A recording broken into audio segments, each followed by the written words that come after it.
ഞാൻ ക്രിസ്തുവിൽ വളരെ സ്നേഹിക്കുന്ന, ബഹുമാനിക്കുന്ന, സഹോദരതുല്യം കണക്കാക്കുന്ന ദൈവസഭയുടെ state overseer pastor Y Reji അവറുകൾ ഔദ്യോഗികമായി ഉദ്ഘാടനം ചെയ്ത് ദൈവകരങ്ങളിൽ സമർപ്പിച്ച ദൈവസഭയുടെ 103ാമത് കൺവെൻഷൻ്റെ പ്രഥമ രാത്രിയിൽ ദൈവത്തിൻ്റെ വചനവുമായി നിങ്ങളുടെ മുൻപിൽ നിൽക്കുവാൻ എന്നെ പ്രാപ്തനാക്കിയ സർവശക്തനായ ദൈവത്തിന് ഞാൻ സകല മഹത്വം അർപ്പിക്കുകയും ദൈവസഭയുടെ നേതൃത്വത്തിന് ആത്മാർത്ഥതയുള്ള ഹൃദയത്തിൽ നിന്ന് നന്ദി പറയുകയും ചെയ്യുന്നു. ദൈവത്തിൻ്റെ നാമം ഇന്ന് രാത്രി നമ്മുടെ മധ്യേ വാഴ്ത്തപ്പെടട്ടെ.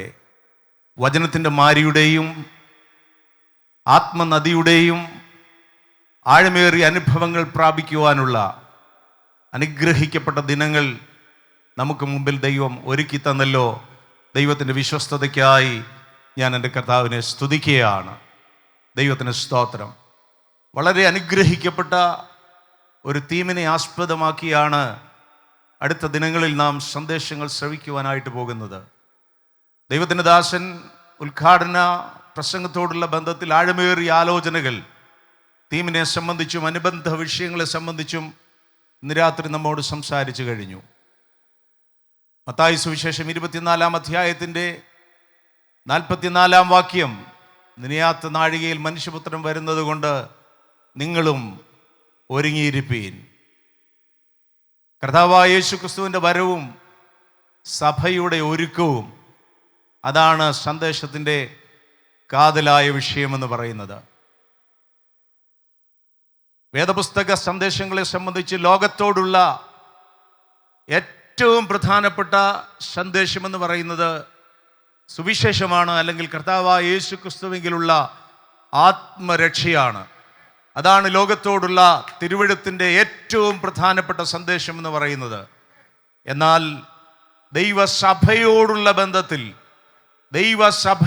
ബന്ധത്തിൽ വീണ്ടെടുക്കപ്പെട്ട ദൈവമക്കളോടുള്ള ബന്ധത്തിൽ ഏറ്റവും പ്രധാനപ്പെട്ട സന്ദേശം എന്ന് പറയുന്നത് കർത്താവായ യേശു ക്രിസ്തുവിൻ്റെ മടങ്ങി വരവാണ്. അതിനുവേണ്ടിയുള്ള ദൈവസഭയുടെ ഒരുക്കമാണ്. ഇന്ന് രാത്രി ആ സന്ദേശത്തിൽ സന്തോഷമുള്ള ദൈവമക്കൾ കരങ്ങൾ ഉയർത്തി കർത്താവിനെ ഒന്ന് സ്തുതിച്ചാട്ട്. ഹല്ലേലൂയ. ഞാൻ എൻ്റെ കർത്താവിനെ സ്തുതിക്കുന്നു. ഒരു ചിന്തകൻ ഇങ്ങനെ പറഞ്ഞു, spiritual preparedness or preparation is not an event.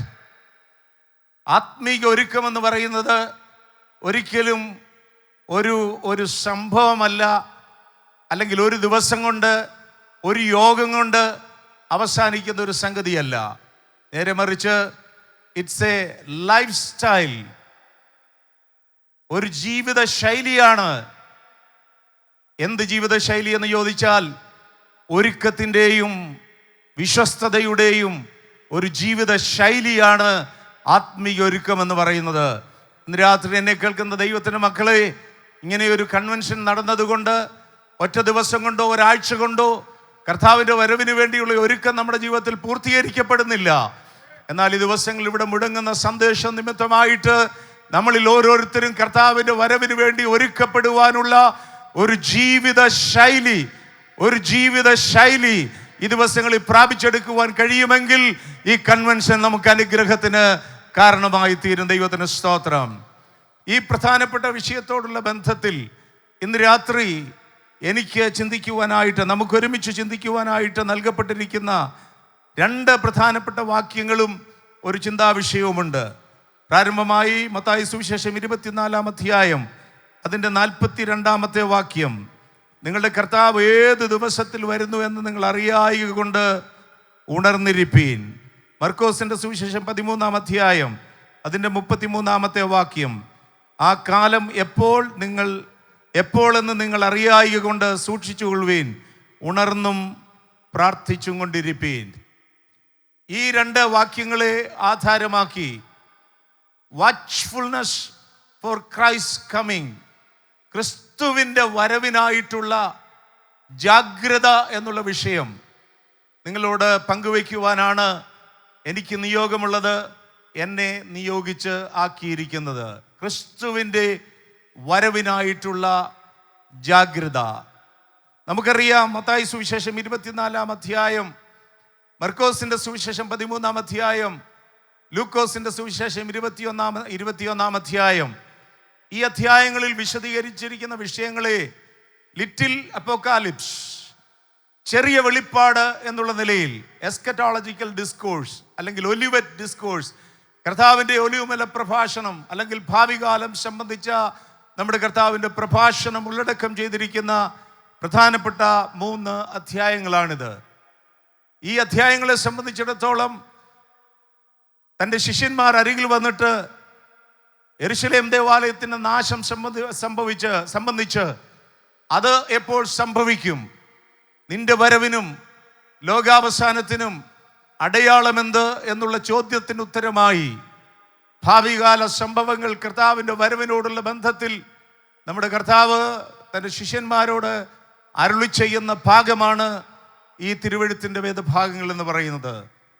എന്നെ കേൾക്കുന്ന പ്രിയ ദൈവമക്കളെ, നമ്മുടെ കർത്താവ് തൻ്റെ പ്രഭാഷണത്തിൽ ആവർത്തിച്ച് ഒരു ജാഗ്രതാ സന്ദേശം തൻ്റെ ശിഷ്യന്മാർക്ക്, തൻ്റെ സഭയ്ക്ക് കൈമാറുന്നത് ഈ അധ്യായങ്ങളിൽ വളരെ വ്യക്തമായി നമുക്ക് കാണുവാൻ കഴിയുന്നു. പ്രധാനമായും 3 പദപ്രയോഗങ്ങൾ നമുക്ക് കാണുവാൻ കഴിയുന്നുണ്ട് ജാഗ്രത സംബന്ധിച്ച്. ഒന്നാമത്തേതെന്ന് പറയുന്നത് സൂക്ഷിച്ചുകൊള്ളുവീൻ, ടേക്ക് ഹീഡ്, സൂക്ഷിച്ചുകൊള്ളുവീൻ. രണ്ടാമത്തേത് ഉണർന്നിരിപ്പീൻ. മൂന്നാമത്തേത് ഒരുങ്ങിയിരിപ്പീൻ. ഈ 3 പദങ്ങൾ നമുക്ക് സുപരിചിതമാണ്. എങ്കിലും ഇന്ന് രാത്രിയിലെ വേദചിന്തകളോടുള്ള ബന്ധത്തിൽ എല്ലാ പ്രിയപ്പെട്ടവരും ഈ വാക്കുകളെ ഹൃദയത്തിൽ ഒന്ന് സംഗ്രഹിക്കുവാൻ ദൈവസ്നേഹത്തിൽ ഞാൻ ഓർപ്പിക്കുകയാണ്. സൂക്ഷിച്ചുകൊള്ളുവീൻ, ഉണർന്നിരിപ്പീൻ, ഒരുങ്ങിയിരിപ്പീൻ. 24-25 അധ്യായങ്ങളിൽ ഈ പദങ്ങളുടെ ആവർത്തിച്ചിട്ടുള്ള പ്രയോഗം പ്രിയമുള്ളവരെ നമുക്ക് കാണുവാനായിട്ട് കഴിയുന്നുണ്ട്. ഈ പദങ്ങളുടെ മൂലപദങ്ങളും അതിൻ്റെ അർത്ഥങ്ങളും ഒക്കെ അടുത്ത ദിവസങ്ങളിൽ അനുഗ്രഹീതരായ ദൈവത്തിൻ്റെ ദാസന്മാർ വർണ്ണിക്കുവാൻ, വിവരിക്കുവാൻ ഇടയായിത്തീരും. അതുകൊണ്ട് അങ്ങനെയുള്ള ചിന്തകളിലേക്കൊന്നും ഈ രാത്രി പോകുവാൻ ഞാൻ തുനിയുന്നില്ല. നമുക്കറിയാം, ബംഗാൾ ഉൾക്കടലിൽ ഒരു ന്യൂനമർദ്ദം രൂപം കൊള്ളുമ്പോൾ അതിൻ്റെ പരിണിത ഫലമായിട്ട് കാർമേഘ പടലങ്ങൾ നമ്മുടെ അന്തരീക്ഷത്തെ മൂടുമ്പോൾ അധികാരികളുടെ ഭാഗത്ത് നിന്ന് പ്രത്യേക ജാഗ്രതാ നിർദ്ദേശങ്ങൾ പലപ്പോഴും ഉണ്ടാകാറുണ്ട്. ചില ജില്ലകളിൽ റെഡ് അലേർട്ട്, മറ്റു ചില ജില്ലകളിൽ ഓറഞ്ച് അലേർട്ട്. ജനത്തിന്, അഡ്മിനിസ്ട്രേഷന്, ഗവൺമെന്റിന്റെ വകയായിട്ട് ജാഗ്രതാ നിർദ്ദേശം നൽകുകയാണ്. നമുക്കറിയാം, അടുത്ത നാളുകളിൽ ലോകത്തിൻ്റെ വിവിധ കോണുകളിൽ, വിശേഷാൽ മധ്യ പൂർവ ദേശങ്ങളിലൊക്കെ യുദ്ധത്തിൻ്റെ കോളുകൾ ഉയർന്ന സാഹചര്യത്തിൽ പല രാജ്യങ്ങളും അവരുടെ പൗരന്മാർക്ക്, അവരുടെ രാജ്യത്ത് പാർക്കുന്നവർക്കൊക്കെ ജാഗ്രതാ നിർദ്ദേശങ്ങൾ നൽകുവാനിടയായി തീർന്നിട്ടുണ്ട്. ചില നാളുകൾക്ക് മുൻപ് നമ്മുടെ അയൽ രാജ്യവുമായിട്ട് അല്പമായ അസ്വസ്ഥതകൾ ഉണ്ടായപ്പോൾ ഞാൻ പാർക്കുന്ന ചണ്ഡിഗഡ് പട്ടണത്തിൽ പല പ്രാവശ്യം സൈറൻ മുഴങ്ങുവാനിടയായി തീർന്നിട്ടുണ്ട്. മുന്നറിയിപ്പുകൾ നൽകിക്കൊണ്ട് വീട്ടിനകത്തിരിക്കുവാൻ, ലൈറ്റുകൾ ഓഫ് ചെയ്യുവാനൊക്കെ ഗവൺമെൻറ്റിൻ്റെ ഭാഗത്ത് നിന്ന് ജാഗ്രതാ നിർദ്ദേശങ്ങൾ വന്നത് ഞാൻ ഇപ്പോൾ ഓർക്കുന്നു. ജാഗ്രതാ നിർദ്ദേശം അത് ഉൾക്കൊള്ളുന്ന അനേക സന്ദേശങ്ങളുണ്ട്. ആ സന്ദേശങ്ങളിൽ അതിപ്രധാനമായതെന്ന് പറയുന്നത് ഒന്ന് അപകട സൂചനയാണ്. അപകട സൂചനയാണ്. നമ്മുടെ കർത്താവ് ജാഗ്രതാ സന്ദേശം തൻ്റെ ജനത്തിന്, തൻ്റെ ദാസന്മാർക്ക് കൈമാറുമ്പോൾ, തൻ്റെ സഭയ്ക്ക് കൈമാറുമ്പോൾ അതിനകത്ത് ഒരപകട സൂചനയൂടെ നമുക്ക് കാണുവാനായിട്ട് കഴിയുന്നുണ്ട്. ജാഗ്രത സംബന്ധിച്ച് സംസാരിക്കുമ്പോൾ 3 പ്രധാനപ്പെട്ട മേഖലകളാണ് ആ തിരുവെഴുത്തുകളെ മുഴുവനുമായും അപഗ്രഥിച്ച് മനസ്സിലാക്കുമ്പോൾ നമുക്ക് കാണുവാനായിട്ട് കഴിയുന്നത്. അതിലൊന്നാമത്തേതെന്ന് പറയുന്നത്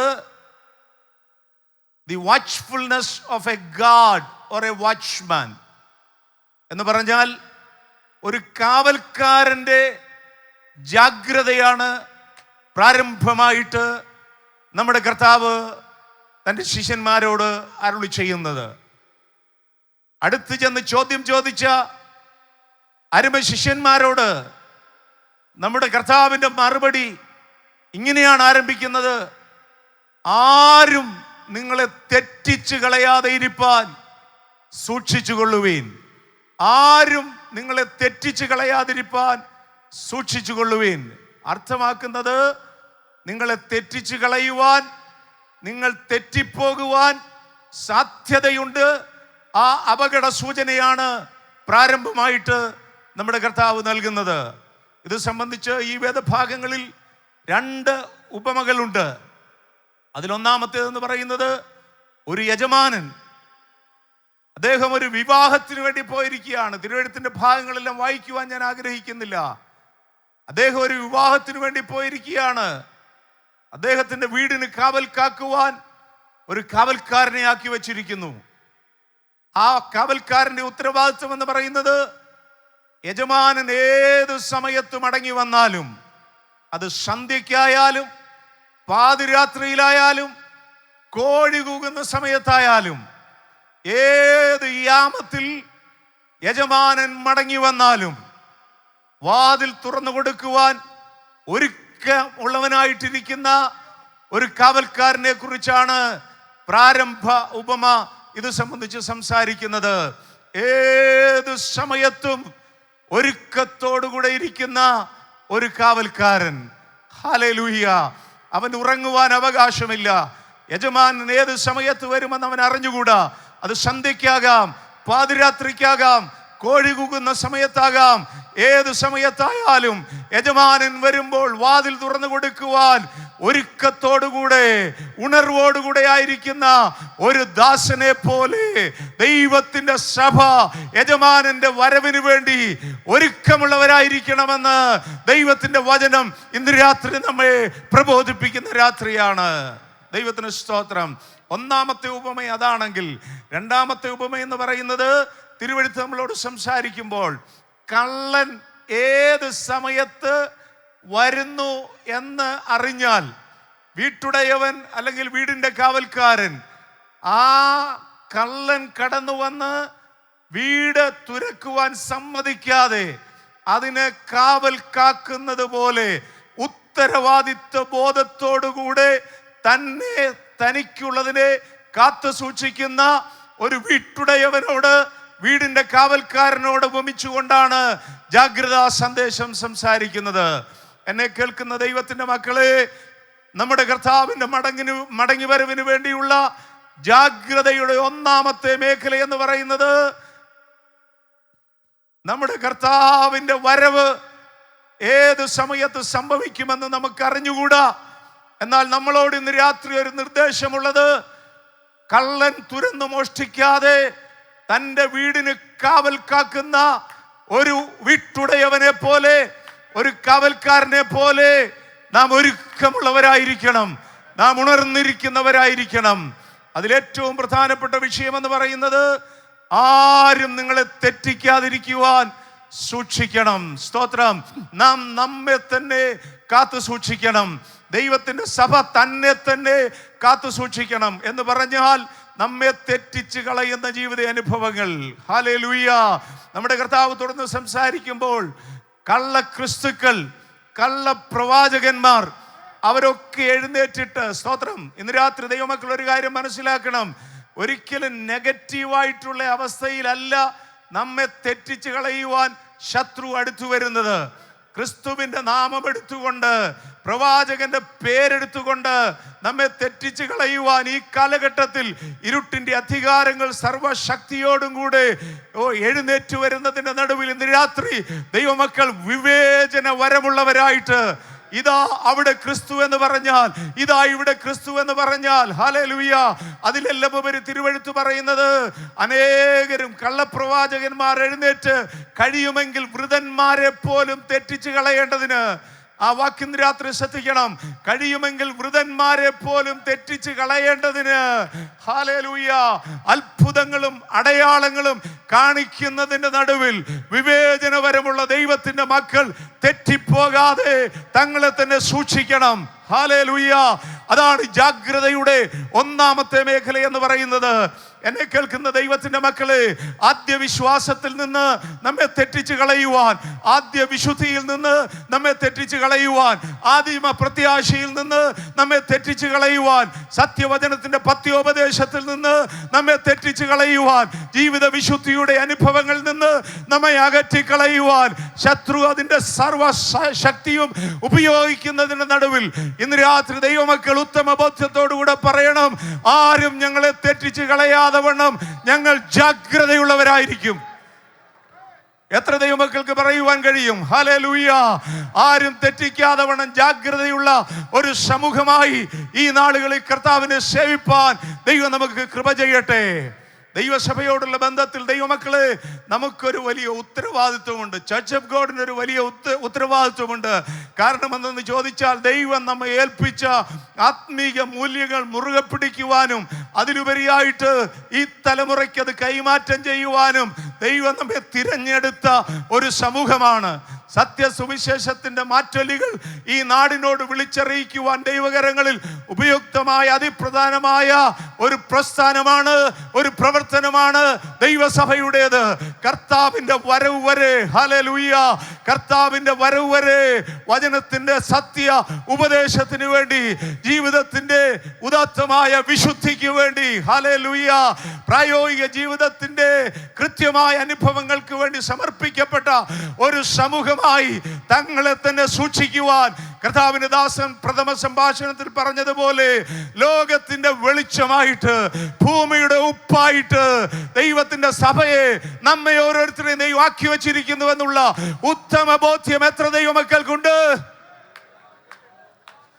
എസെക്കിയേലിനോട് പറഞ്ഞതുപോലെ, മനുഷ്യപുത്ര, ഞാൻ നിന്നെ ദേശത്തിന് കാവൽക്കാരനാക്കിയിരിക്കുന്നു, ഞാൻ നിന്നെ ദേശത്തിന് ആക്കിയിരിക്കുന്നു.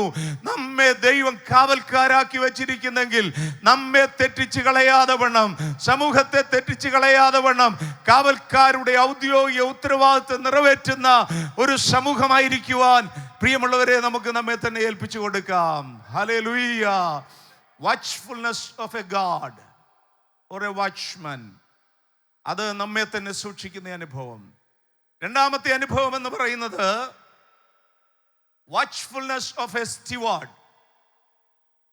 ഒരു കാര്യവിചാരകന്റെ ജാഗ്രതയെക്കുറിച്ചാണ് രണ്ടാമതായി ഈ തിരുവെഴുത്തിൽ നമ്മോട് സംസാരിക്കുന്നത്. മത്തായി സുവിശേഷം 25-ാം അധ്യായത്തിന്റെ അവസാന ഭാഗങ്ങൾ അത് സംബന്ധിച്ചുള്ള ഉപമ കർത്താവ് സംസാരിക്കുന്നുണ്ട്. അതേ വേദഭാഗം കുറച്ചുകൂടെ വ്യക്തതയിൽ നമുക്ക് മനസ്സിലാക്കാൻ കഴിയുന്നത് ലൂക്കോസിന്റെ സുവിശേഷം 12-ാം അധ്യായത്തിന്റെ അവസാന ഭാഗങ്ങളിലാണ്. അവിടെ നമുക്ക് കാണുവാൻ കഴിയുന്നത് ഒരു കാര്യവിചാരകനെയാണ്. കാര്യവിചാരകൻ എങ്ങനെ പ്രവർത്തന നിരതനാകണമെന്ന്, how a steward should be active in his responsibility. ശ്രദ്ധിക്കുക ദൈവമക്കളെ, ആശുപത്രിയിലൊക്കെ ജോലി ചെയ്യുന്ന ആളുകൾക്കറിയാം, പ്രത്യേക സാഹചര്യങ്ങൾ കടന്നു വരുമ്പോൾ പലതരത്തിലുള്ള കോഡുകൾ ഹോസ്പിറ്റലിൽ ഉപയോഗിക്കാറുണ്ട്. ഒരു കാർഡിയാക് അറസ്റ്റ് ആയിട്ട് ഒരു പേഷ്യന്റ് വന്നാൽ, ഒരു റിസസിറ്റേഷന്റെ ആവശ്യകത ഉണ്ടായാൽ, എൻ്റെ അറിവനുസരിച്ച് ഹോസ്പിറ്റലിൽ അവർ ബ്ലൂ കോഡ് വിളിക്കും. ഒരു പ്രകൃതി ദുരന്തമുണ്ടായാൽ ഉടനെ അവർ ഗ്രീൻ കോഡ് വിളിക്കും. ആശുപത്രിയിൽ ഒരു തീപിടുത്തമുണ്ടായാൽ, ഒരു ഇവാക്വേഷന്റെ ആവശ്യം ഉണ്ടായാൽ അവർ റെഡ് കോഡ് വിളിക്കും. ഒരു തീവ്രവാദി ആക്രമണം, ഒരു ബോംബ് പൊട്ടുന്ന അവസ്ഥയുണ്ടായാൽ ഹോസ്പിറ്റലിൽ ഉടനെ ബ്ലാക്ക് കോഡ് വിളിക്കും. ഇങ്ങനെ സാഹചര്യത്തിനനുസരിച്ച് ജാഗ്രതാ നിർദ്ദേശം, പ്രവർത്തന നിരതരാകുവാൻ വേണ്ടി ഹോസ്പിറ്റലുകൾ നൽകുന്നത് അവിടെ ജോലി ചെയ്യുന്ന ആളുകൾക്ക് നന്നായിട്ടറിയാം.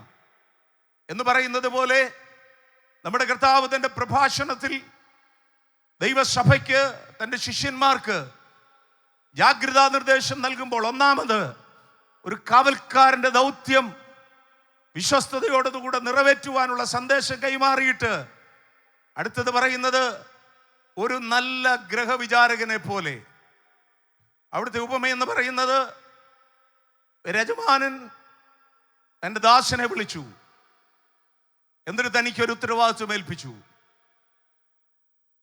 തൻ്റെ മറ്റു ദാസന്മാർക്ക്, ബാല്യക്കാർക്ക്, ബാല്യക്കാരത്തികൾക്ക് തക്ക സമയത്ത് ആഹാരത്തിൻ്റെ വീതം കൊടുക്കുവാൻ നിയോഗിക്കപ്പെട്ട വിശ്വസ്തനും ബുദ്ധിമാനുമായ ദാസനെ കുറിച്ച് സംസാരിക്കുന്നു. എന്നിട്ട് കർത്താവ് പറയുന്നത്, അങ്ങനെ ചെയ്ത് കാണുന്ന ദാസൻ അവൻ ഭാഗ്യവാനാണ്. എന്തിനു വേണ്ടി നിയോഗിച്ചാക്കപ്പെട്ടുവോ ആ നിയോഗം മനസ്സിലാക്കി ആ ഉത്തരവാദിത്വം ഏറ്റെടുത്ത് വിശ്വസ്തയോടുകൂടെ പ്രവർത്തന നിരതനായി അത് നിറവേറ്റുന്ന വിശ്വസ്തനും ബുദ്ധിമാനുമായ ഒരു ദാസനെ പോലെ. ഉദാസീനതയോടുകൂടെയല്ല, അലസതയോടുകൂടെയല്ല, നേരെ മറിച്ച് ഉത്സാഹത്തോടെ, ഊർജ്ജസ്വലതയോടെ ഏൽപ്പിക്കപ്പെട്ട ഉത്തരവാദിത്വം വിശ്വസ്തയോടും ബുദ്ധിയോടും കൂടെ നിറവേറ്റുന്ന ദാസന്മാരായിരിക്കുവാൻ, ദാസിമാരായിരിക്കുവാൻ ഇന്ന് രാത്രി ദൈവാത്മാവ് നമ്മെ പ്രബോധിപ്പിക്കുകയാണ്. അങ്ങനെ ആയിരിക്കുന്ന ദൈവത്തിന്റെ മക്കൾക്കായി, ദൈവദാസന്മാർക്കായി ഇന്ന് രാത്രി ഞാൻ എൻ്റെ കർത്താവിനെ സ്തുതിക്കുകയാണ്. ഓ ഹല്ലേലൂയ! ദൈവം നമ്മെ ഭരമേൽപ്പിച്ച ഉത്തരവാദിത്വങ്ങൾ, ദൈവം നമ്മിൽ ഭരമേൽപ്പിക്കപ്പെട്ട താലന്തുകൾ, അതെത്ര ശ്രേഷ്ഠമാണെന്ന് ഇന്ന് രാത്രി എത്ര ദൈവമക്കൾക്ക് തിരിച്ചറിയാം. ഓ, നമ്മളെ ദൈവം ഏൽപ്പിച്ചതൊന്നും നമ്മുടെ യോഗ്യത നോക്കിയല്ല നമ്മളെ ഏൽപ്പിച്ചത്, നമ്മുടെ കഴിവ് നോക്കിയല്ല, നമ്മുടെ വിദ്യാഭ്യാസത്തിന്റെ മഹത്വം കൊണ്ടല്ല, കൃപയാൽ കൃപയാൽ നമ്മെ ഓരോരുത്തരെയും ഭരമേൽപ്പിച്ച ദൈവിക ദൗത്യങ്ങൾക്കായി, ഉത്തരവാദിത്തങ്ങൾക്കായി ഇന്ന് രാത്രി ദൈവത്തെ സ്തുതിക്കുവാൻ കഴിയുമോ? എന്നേക്കാൾ എത്രയോ ശ്രേഷ്ഠന്മാരായ ദൈവത്തിന്റെ ദാസന്മാർ ഇന്ന് രാത്രി ഈ വേദിയിലും സദസ്സിലും ഉള്ളപ്പോൾ തിരുവെഴുത്തുമായി നിങ്ങളുടെ മുമ്പിൽ എഴുന്നേറ്റ് നിൽക്കുവാൻ ഞാൻ പ്രാപ്തനായതിന്റെ കാരണം എൻ്റെ കഴിവല്ല, എന്റെ യോഗ്യതയല്ല, ദൈവത്തിന്റെ കൃപയൊന്നു മാത്രമാണ്. കൃപയാൽ എന്നെ ഭരമേൽപ്പിച്ച ആത്മീയ ഉത്തരവാദിത്തങ്ങൾ, ശ്രേഷ്ഠകരമായ ശുശ്രൂഷകൾ, താലന്തുകൾ വിശ്വസ്തയോടുകൂടെ വ്യാപാരം ചെയ്യുക എന്നുള്ളത് എന്റെ ഉത്തരവാദിത്വമാണ്, നിങ്ങളുടെ ഉത്തരവാദിത്വമാണ്. അങ്ങനെ ചെയ്യുന്നവരെ കുറിച്ച് തിരുവെഴുത്ത് പറയുന്നത്, കർത്താവിന്റെ വാക്കുകൾ പറയുന്നത്, അവർ ഭാഗ്യമുള്ളവരാണ്. ഹല്ലേലൂയ!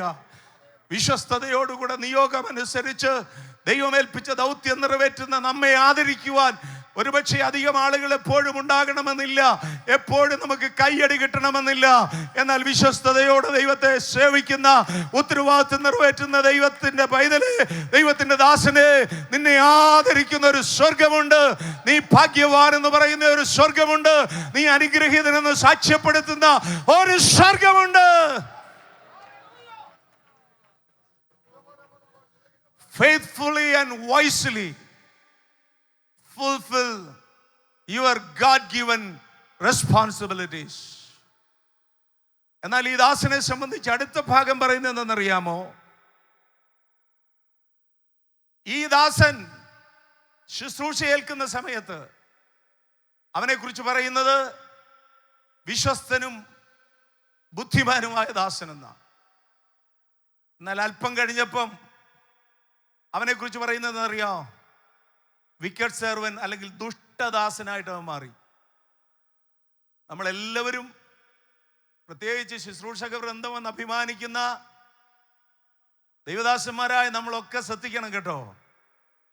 തുടക്കം വിശ്വസ്തനും ബുദ്ധിമാനുമായ ദാസൻ എന്നാണ്.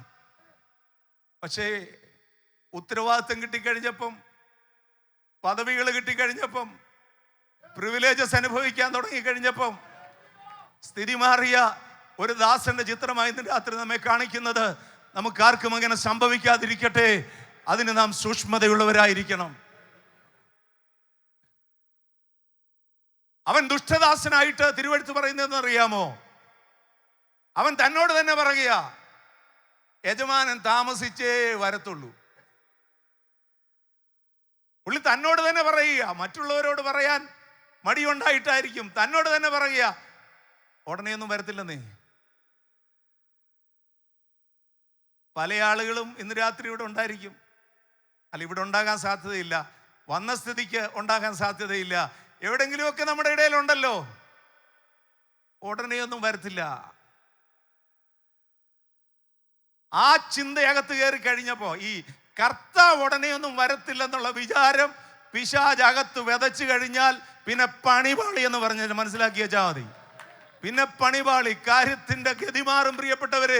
ജീവിതത്തിന്റെ ശൈലി മാറും, നമ്മുടെ ചുവടുകൾ മാറും, നമ്മുടെ ചിന്താഗതികൾ മാറും, നമ്മുടെ പ്രവർത്തനങ്ങൾ മാറും. ഇന്ന് അനേകരുടെ അനുഭവത്തിലും അങ്ങനെ മാറ്റങ്ങൾ സംഭവിച്ചു കൊണ്ടിരിക്കുന്നതിന്റെ നടുവിലും ഇന്ന് രാത്രി വിളിച്ചപ്പോഴുള്ളതുപോലെ, വിളിച്ച സമയത്തെ പോലെ വിശ്വസ്തത കാത്തു സൂക്ഷിക്കുന്ന, വിശുദ്ധി കാത്തു സൂക്ഷിക്കുന്ന, വേർപാട് കാത്തു സൂക്ഷിക്കുന്ന, ദൗത്യം നിറവേറ്റുന്ന ദൈവമക്കൾക്കായി, ദൈവത്തിന്റെ ദാസന്മാർക്കായി ഞാൻ എൻ്റെ കർത്താവിനെ സ്തുതിക്കുകയാണ്. ശ്രദ്ധിക്കുക ദൈവമക്കളെ, ഈ മനുഷ്യൻ യജമാനൻ താമസിച്ചേ വരികയുള്ളൂ എന്നുള്ള ചിന്തയകത്ത് കയറി കഴിഞ്ഞപ്പം അടുത്തപടി എന്തോ ചെയ്യാൻ തുടങ്ങിയെന്നറിയാമോ? താൻ മിസ്യൂസ് ചെയ്യാൻ തുടങ്ങി. തൻ്റെ പ്രിവിലേജസ്, തൻ്റെ പൊസിഷൻ താൻ മിസ്യൂസ് ചെയ്യാൻ തുടങ്ങി. എന്നിട്ട് അവിടെ നമ്മൾ വായിക്കുന്ന ഒന്ന്, അവൻ തിന്നാനും കുടിക്കാനും, ലൂക്കോസ് 12 വായിക്കും, മതിക്കാനും തുടങ്ങിയെന്നാ.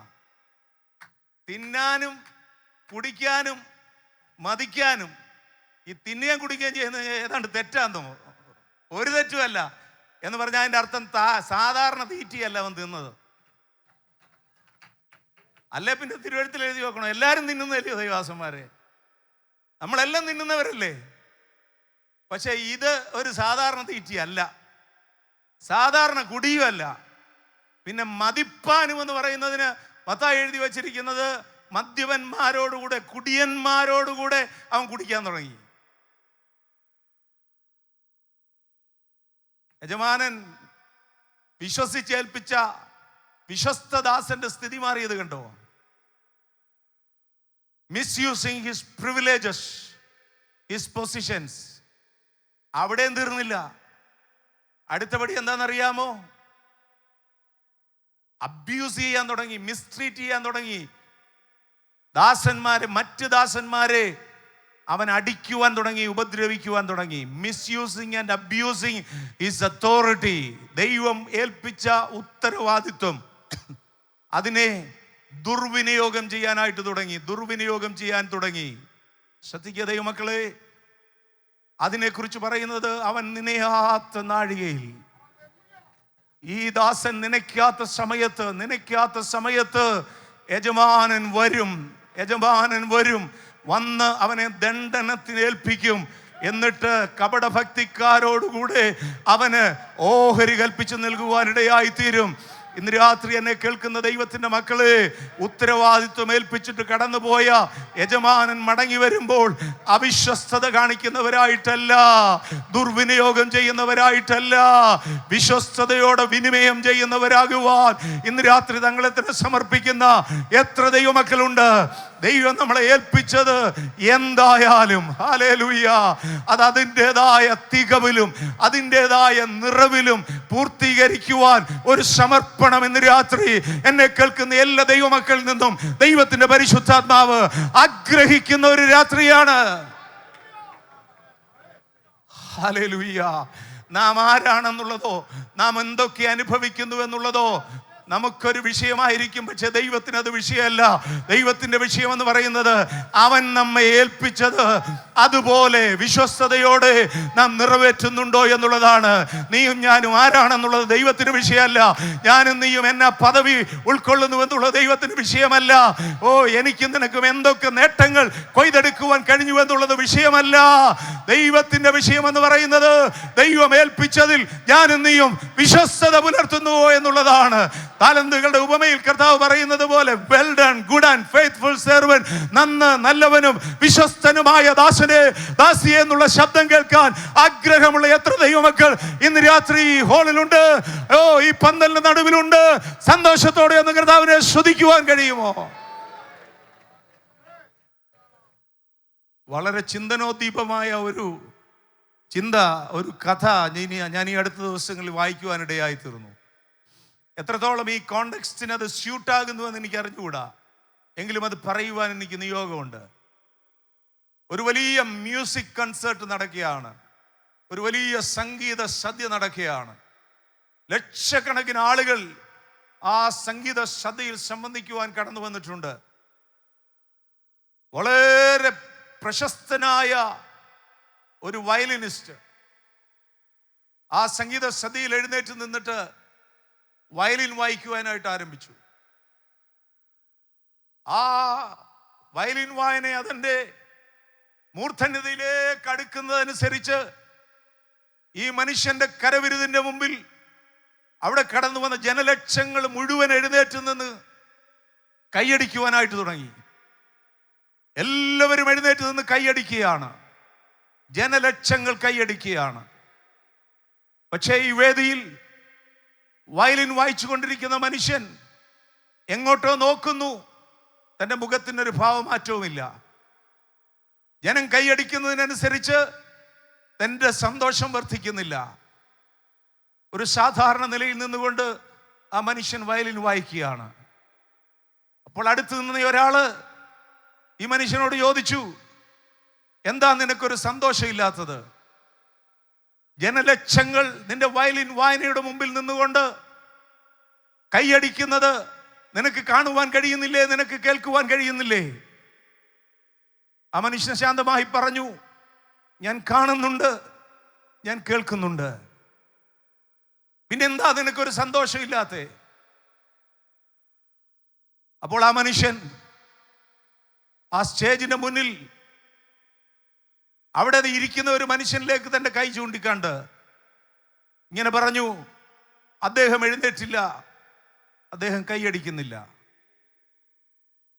അടുത്ത് നിന്നയാള് പിന്നെ ചോദിച്ചു, ലക്ഷക്കണക്കിന് ആളുകൾ ഇവിടെ നിന്ന് കൈയടിക്കുമ്പം ഒരുവൻ എഴുന്നേറ്റില്ലെങ്കിൽ, അവൻ കൈയടിച്ചില്ലെങ്കിൽ നിനക്കെന്താ പ്രശ്നം?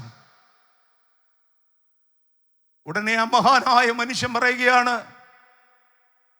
ജനലക്ഷങ്ങൾ എഴുന്നേറ്റ് നിന്ന് കൈയടിച്ചാലും ഈ മനുഷ്യൻ എഴുന്നേൽക്കുന്നില്ലെങ്കിൽ, ഈ മനുഷ്യൻ കൈയടിക്കുന്നില്ലെങ്കിൽ എനിക്ക് സന്തോഷിക്കുവാൻ കഴിയുകയില്ല. കാരണം അദ്ദേഹമാണ് എൻ്റെ മാസ്റ്റർ, അദ്ദേഹമാണ് എൻ്റെ ഗുരു, അദ്ദേഹമാണ് എന്നെ വയലിൻ വായന അഭ്യസിപ്പിച്ചത്.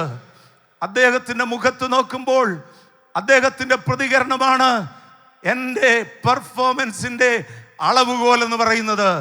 ഇന്ന് രാത്രി എന്നെ കേൾക്കുന്ന ദൈവത്തിൻ്റെ മക്കളെ, ദൈവത്തിൻ്റെ ദാസന്മാരെ, ആയിരക്കണക്കിന് ആളുകൾ, ലക്ഷോപലക്ഷം ആളുകൾ എനിക്കും നിനക്കും കയ്യടി തന്നാലും, എന്നെയും നിന്നെയും കീജയ് വിളിച്ചാലും, ഞാനും നീയും വലിയൊരു സംഭവമാണെന്ന് പറഞ്ഞാലും, ഞാനും നിങ്ങളും എന്തൊക്കെയോ വലിയ വലിയ കാര്യങ്ങളൊക്കെ ചെയ്തു കൂട്ടിയെന്ന് ഉച്ചസ്ഥരം ഘോഷിച്ചാലും, ഇന്ന് രാത്രി ഞാൻ ഒരു കാര്യം പറയാം. ആ യജമാനന്റെ മുഖത്തേക്ക് ഇവിടെ ഇരുന്നൊന്ന് നോക്ക്, ആ യജമാനന്റെ മുഖത്തേക്കൊന്ന് നോക്ക്. ആ മുഖത്ത് നിന്നൊരു പുഞ്ചിരി പുറപ്പെടുന്നില്ലെങ്കിൽ, അവന്റെ വായിൽ നിന്ന് വെൽ ഡൺ, നന്നായിരുന്നു എന്നുള്ള ഒരു വാക്ക് പുറപ്പെടുന്നില്ലെങ്കിൽ, ഹല്ലേലൂയ, നമ്മുടെ പ്രവർത്തനങ്ങൾ വിജയമെന്ന് നമുക്ക് പറയുവാൻ കഴിയുകയില്ല. എത്ര പ്രിയപ്പെട്ടവർക്ക് ആഗ്രഹമുണ്ട്, ആരെയും പ്രസാദിപ്പിക്കുവാൻ കഴിഞ്ഞില്ലെങ്കിലും, ആരുടെയും കൈയടി നേടുവാൻ കഴിഞ്ഞില്ലെങ്കിലും, ആരും എഴുന്നേറ്റ് എനിക്ക് കീജയ് പറഞ്ഞില്ലെങ്കിലും, എന്നെ വിളിച്ച എന്നെ ശുശ്രൂഷ പരമേൽപ്പിച്ച എൻ്റെ നല്ല യജമാനന് പ്രസാദകരമായ നിലയിൽ എൻ്റെ പ്രവൃത്തി ചെയ്യണമെന്ന്, എൻ്റെ ശുശ്രൂഷ തികയ്ക്കണമെന്ന് ആഗ്രഹിക്കുന്ന ദൈവമക്കളുണ്ടെങ്കിൽ, അണുമേറിയ ആത്മസമർപ്പണത്തോടെ ഇന്ന് രാത്രി അവന്റെ നാമത്തിന് ഒരു നിമിഷം മഹത്വം കൊടുത്താട്ട്. ഓ, ആരായുന്ന കണ്ണുകൾ ഇന്ന് രാത്രി നമ്മുടെ നടുവിലുണ്ട്. നമ്മുടെ മേൽ പതിച്ചിരിക്കുന്ന ദൈവത്തിന്റെ കണ്ണുകൾക്ക് മുമ്പിൽ ധൈര്യത്തോടുകൂടെ ആയിരിക്കുവാൻ എത്ര ദൈവമക്കൾക്ക് കഴിയും? തിരുവെഴുത്ത് പറയുന്നത് പോലെ, ഞാൻ നിന്നോട് കാര്യം തീർക്കുന്ന നാളിൽ നിന്റെ കൈകൾ ബലപ്പെട്ടിരിക്കുമോ?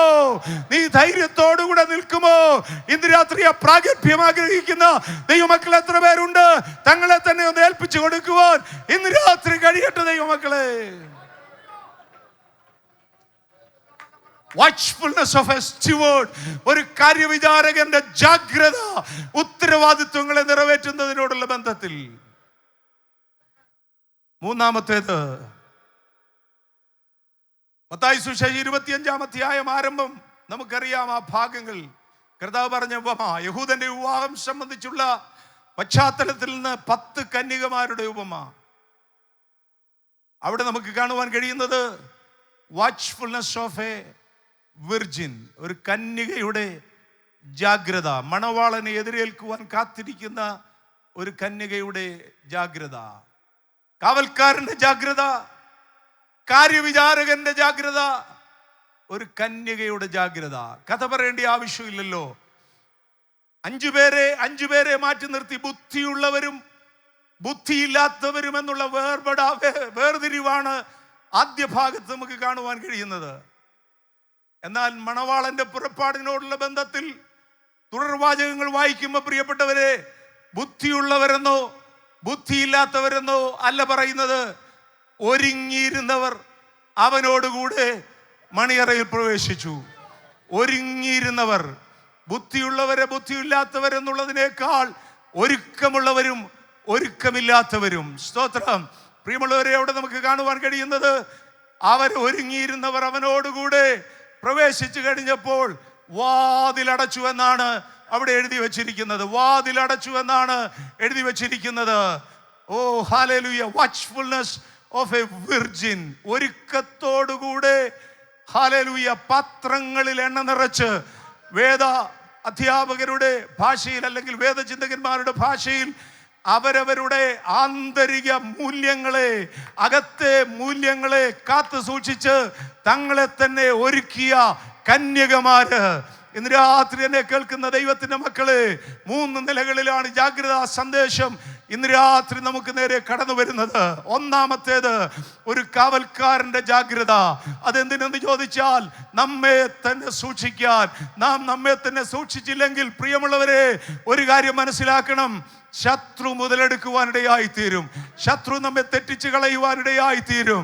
ഓ, നമ്മുടെ കണ്ണ് ശത്രു കുരുടാക്കുവാനിടയായിത്തീരും. ഓ ഹല്ലേലൂയ. അരുതാത്ത പാതകളിലേക്ക് ശത്രു നമ്മെ നയിക്കുവാനിടയായിത്തീരും. വിശ്വാസ മൂല്യങ്ങൾക്ക് ശോഷണം വന്ന് സംഭവിക്കുവാനിടയായിത്തീരും.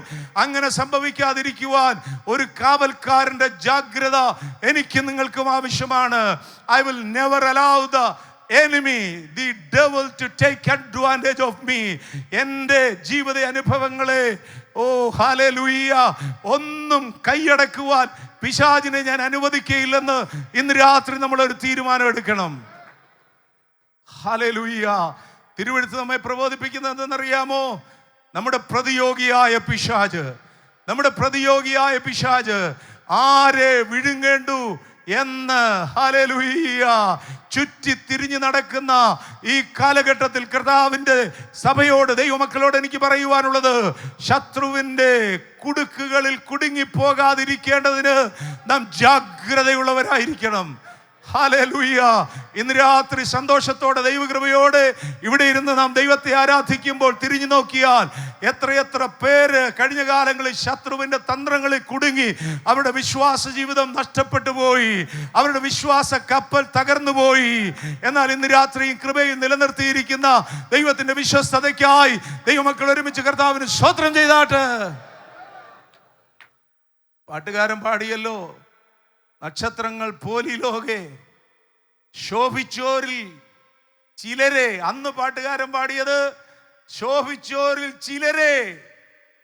ഇന്നത്തെ സാഹചര്യത്തിൽ എനിക്ക് തോന്നുന്നു ദൈവദാസന്മാരെ പാടാൻ കഴിയും പലരെ. കാര്യം ആളിന്റെ എണ്ണം കൂടിക്കൊണ്ടിരിക്കുകയാണല്ലോ അല്ലേ? വീണു പോകുന്നവരുടെ, തകർന്നു പോകുന്നവരുടെ ഒക്കെ എണ്ണം കൂടിക്കൊണ്ടിരിക്കുന്ന ഒരു കാലത്താണ്. അതാണ് പാട്ടുകാരൻ പറഞ്ഞത്, നക്ഷത്രങ്ങൾ പോലിലോകെ ശോഭിച്ചോരിൽ ചിലരെ കാണുന്നില്ലേ ഞാനീ ശുദ്ധർ കൂട്ടത്തിൽ. ശ്രദ്ധിക്കുക ദൈവമക്കളെ, ഏത് കൂട്ടത്തിൽ പേര് വന്നാലും, ഏത് പുസ്തകത്തിൽ പേര് വന്നാലും, ഏത് ലിസ്റ്റിൽ നമ്മുടെ പേര് വന്നാലും, ശുദ്ധരുടെ കൂട്ടത്തിൽ നമ്മുടെ പേരില്ലെങ്കിൽ, ഹല്ലേലൂയ, ആ കൂട്ടത്തിൽ നാം നിൽക്കുന്നില്ലെങ്കിൽ നമ്മുടെ ജീവിതം വ്യർത്ഥമാണ്, നമ്മുടെ ജീവിതം നഷ്ടമാണ്. ഇന്ന് രാത്രി ഒരു പട്ടികയിലും എൻ്റെ പേര് കാണുന്നില്ലെങ്കിലും ശുദ്ധരുടെ പട്ടിക തമ്പുരാൻ ഉണ്ടാക്കുന്ന കൂട്ടത്തിൽ എൻ്റെ പേര് കാണുമെന്ന് പാട്ടുകാരൻ പാടുന്നത് പോലെ, പേർ വിളിക്കും നേരം കാണും എൻ്റെ പേരും. എത്ര പേർക്ക് പറയുവാൻ കഴിയും? ഓ ഹല്ലേലൂയ.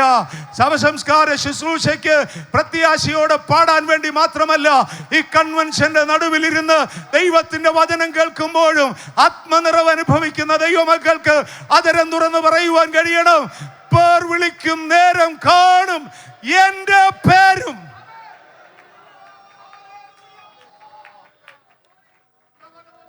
കാവൽക്കാരന്റെ ജാഗ്രത കാത്തു സൂക്ഷിക്കാതെ ഇരുന്നാൽ ദൈവമേ, നിന്നെ പിശാച് തെറ്റിച്ചു കളയും.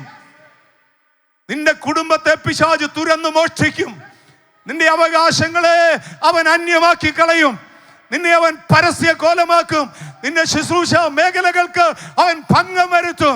ഇതുവരെ നീ കാത്തു സൂക്ഷിച്ച സാക്ഷ്യം നിനക്കില്ലാതെ പോകും. എന്നാൽ ഇന്ന് രാത്രി ഇവിടെ ഇരുന്ന് ആത്മാവിൽ വിളിച്ചു പറയണം, ഇരുട്ടിന്റെ അധികാരങ്ങൾക്ക് നേരെ ഓ ഹല്ലേലൂയ ഒരു ആത്മീക യുദ്ധം പ്രഖ്യാപിച്ച പടയാളിയാണ് ഞാൻ. ദൈവത്തിന്റെ സർവായുധ വർഗധാരിയായിട്ട് ദുഷ്ടന്റെ സകല തീയമ്പുകളെയും കെടുക്കുവാൻ തക്ക വിശ്വാസമെന്ന പരിചയം എടുത്തുകൊണ്ട് യേശുവിന്റെ നാമത്തിൽ ഇന്ന് രാത്രി ഇതിനകത്ത് ധീരന്മാരായ പടയാളികൾ എഴുന്നേൽക്കട്ടെ, വീരന്മാരായ കാവൽക്കാർ എഴുന്നേൽക്കട്ടെ. ഓ ഹല്ലേലൂയ. ശത്രുവിന്റെ സകല ബലത്തെയും ചവിട്ടുവാൻ അധികാരം പ്രാപിച്ച ദൈവത്തിന്റെ മക്കൾ ഇന്ന് രാത്രി ആലയത്തിൽ ഇരുന്നു കൊണ്ട് ശത്രുവിന്റെ സകല വെല്ലുവിളികൾക്ക് നേരെ വിശ്വാസത്തിന്റെ വാക്കുകൾ വിളിച്ചു പറയുന്ന രാത്രിയാകട്ടെ. ഹല്ലേലൂയ. ജാഗ്രതയില്ലാതെ വന്നാൽ, കാവൽക്കാരന്റെ ജാഗ്രതയില്ലാതെ വന്നാൽ ശത്രു നമ്മെ പരാജയപ്പെടുത്തും. ഒരു കാര്യവിചാരകന്റെ ജാഗ്രതയില്ലാതെ വന്നാൽ, പ്രിയമുള്ളവരെ, ദൈവകരം നമുക്ക് പ്രതികൂലമായി വരും. നാം ദണ്ഡനത്തിന് ഏൽപ്പിക്കപ്പെടും. കപടഭക്തിക്കാരോടുകൂടെ ഓഹരി പ്രാപിക്കുവാനിടയായിത്തീരും. ഒരു കന്യകയെ പോലെ ജാഗ്രത പുലർത്തുന്നില്ലെങ്കിൽ മണവാളന്റെ വരവ്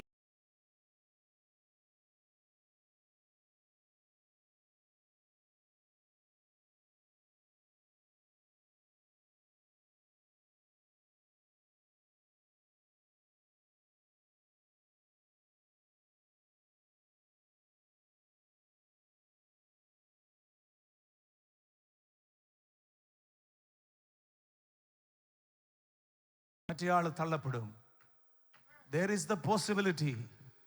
കൈവിടപ്പെട്ടു പോകാനുള്ള സാധ്യതയുണ്ട്. അതുകൊണ്ട് ജാഗ്രതയുള്ളവരായിരിക്കണം. ഒരുക്കമുള്ളവരായിരിക്കണം. ഉണർന്നിരിക്കുന്നവരായിരിക്കണം. സൂക്ഷ്മതയുള്ളവരായിരിക്കണം. നമ്മുടെ ഒരുക്കത്തിൻ്റെ ഏറ്റവും പ്രധാനപ്പെട്ട ഘടകം എന്താണെന്നറിയാമോ? നമ്മുടെ ഒരുക്കത്തിൻ്റെ ഏറ്റവും കർത്താവിൻ്റെ വരവിനോടുള്ള ബന്ധത്തിൽ നമ്മുടെ ഒരുക്കത്തിൻ്റെ ഏറ്റവും പ്രധാനപ്പെട്ട പടി എന്ന് പറയുന്നത് നമ്മെ തന്നെ വിശുദ്ധീകരിക്കുക എന്നുള്ളതാണ്. പ്രിയമുള്ളവരെ, ഈ വാഗ്ദത്തങ്ങൾ നമുക്കുള്ളത് കൊണ്ട് ജഡത്തിലെയും ആത്മാവിലെയും സകല കന്മഷങ്ങളെയും നീക്കി നമ്മെ തന്നെ വെടിപ്പാക്കി ദൈവഭയത്തിൽ വിശുദ്ധിയെ തികയ്ക്കുക. ഈ ദിവസങ്ങളിലെ ദൈവികാലോചനയുടെ മുമ്പിൽ വിശുദ്ധിയെ തികയ്ക്കുവാൻ ഹല്ലേലൂയ. അനീതി ചെയ്യുന്നവൻ ഇനി അനീതി ചെയ്യട്ടെ, അഴുക്കുള്ളവൻ ഇനി അഴുക്കാടട്ടെ, നീതിമാൻ ഇനി നീതി ചെയ്യട്ടെ, വിശുദ്ധൻ ഇനിയും തന്നെ വിശുദ്ധീകരിക്കട്ടെ. ഇതാ ഞാൻ വേഗം വരുന്നു. ഓരോരുത്തരും അവന്റെ പ്രവൃത്തിക്ക് തക്കവണ്ണം കൊടുക്കുവാൻ പ്രതിഫലം എൻ്റെ പക്കലുണ്ട്. ഹല്ലേലൂയ. ഇന്ന് രാത്രി നമ്മുടെ കർത്താവിന് നമ്മോട് പറയാനുള്ളത്, ഇതാ ഞാൻ വേഗം വരുന്നു. വിശുദ്ധന്മാരോട് പറയാനുള്ളത്, നിങ്ങൾ നിങ്ങളെ തന്നെ പിന്നെയും വിശുദ്ധീകരിക്കുക. ഹല്ലേലൂയ. യോഹന്നാൻ അപ്പോസ്തലൻ പറയുമ്പോൾ, പ്രിയമുള്ളവരെ, നാം ഇപ്പോൾ ദൈവമക്കളാകുന്നു.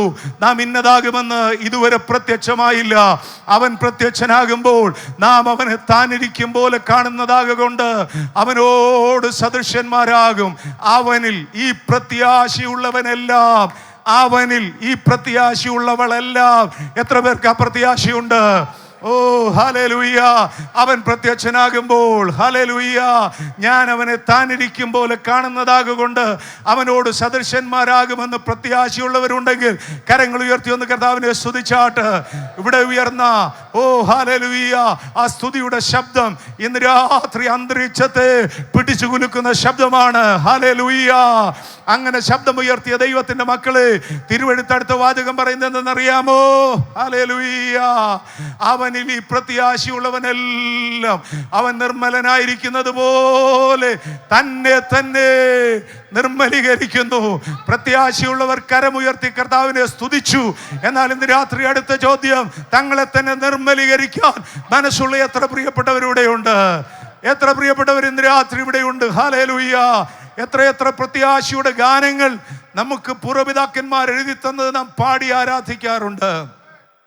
അതിലൊരു പാട്ടാണല്ലോ അല്പകാലം മാത്രം ഈ ഭൂമിയിലെ വാസം. ആ പാട്ടിന്റെ അവസാന സ്റ്റാൻസ് എന്ന് പറയുന്നത് ദൈവത്തിന്റെ ദാസന്മാർക്ക് നന്നായിട്ടറിയാം, ദൈവമക്കൾക്ക് നന്നായിട്ടറിയാം. പാവനമാം പട്ടണത്തിൽ ആര് കടന്നിടും? പാപമറ്റ ജീവിതം നയിച്ചവരല്ലോ നീതിയായി നടന്ന് നേർ പറഞ്ഞു മന്നിൽ. അടുത്ത വാക്ക്, പാതിവൃത്യമുള്ള മണവാട്ടി മാത്രമേ, പാതിവൃത്യമുള്ള മണവാട്ടി മാത്രമേ, പാതിവൃത്യമുള്ളതെന്റെ മണവാട്ടിയെ ചേർക്കുവാൻ ആത്മമണവാളനായ കർത്താവ് വാനമേഘത്തിൽ എഴുന്നള്ളുവാൻ സമയമായി. കാഹളത്തിന്റെ ശബ്ദം കേൾക്കുവാൻ സമയമായി. ജാഗ്രതാ സന്ദേശം ഇന്ന് രാത്രി നമുക്ക് നേരെ മുഴങ്ങുകയാണ്. ഒരു കാവൽക്കാരനെ പോലെ ദൈവവേദനയെ നീ ജാഗ്രതയുള്ളവനാകണം. ഒരു കാര്യവിചാരകന്റെ ഉത്തരവാദിത്വം നിറവേറ്റുന്നതിൽ ദൈവവേദനയെ നീ ജാഗ്രതയുള്ളവളാകണം. Praise the Lord.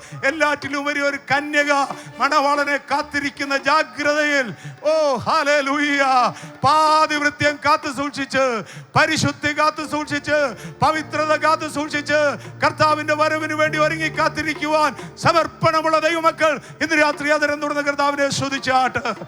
Oh hallelujah.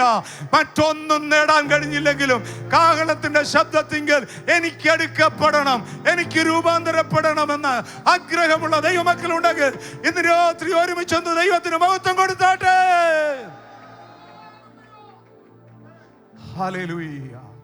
ഒരു കാവൽക്കാരനെ പോലെ, ഒരു കാര്യവിചാരകനെ പോലെ, ഒരു കന്യകയെ പോലെ ജാഗ്രതയുള്ളവരായി കർത്താവിന്റെ വരവിന് വേണ്ടി ഒരുങ്ങുവാൻ ദൈവം നമ്മെ എല്ലാവരെയും സഹായിക്കട്ടെ എന്നുള്ള ആത്മാർത്ഥമായ പ്രാർത്ഥനയോടെ ഒരിക്കൽ കൂടി അവസരത്തിന് നന്ദി പറഞ്ഞ് എൻ്റെ വാക്കുകൾക്ക് വിരാമം കുറിക്കുന്നു. ദൈവം നമ്മെ അനുഗ്രഹിക്കുമാറാകട്ടെ.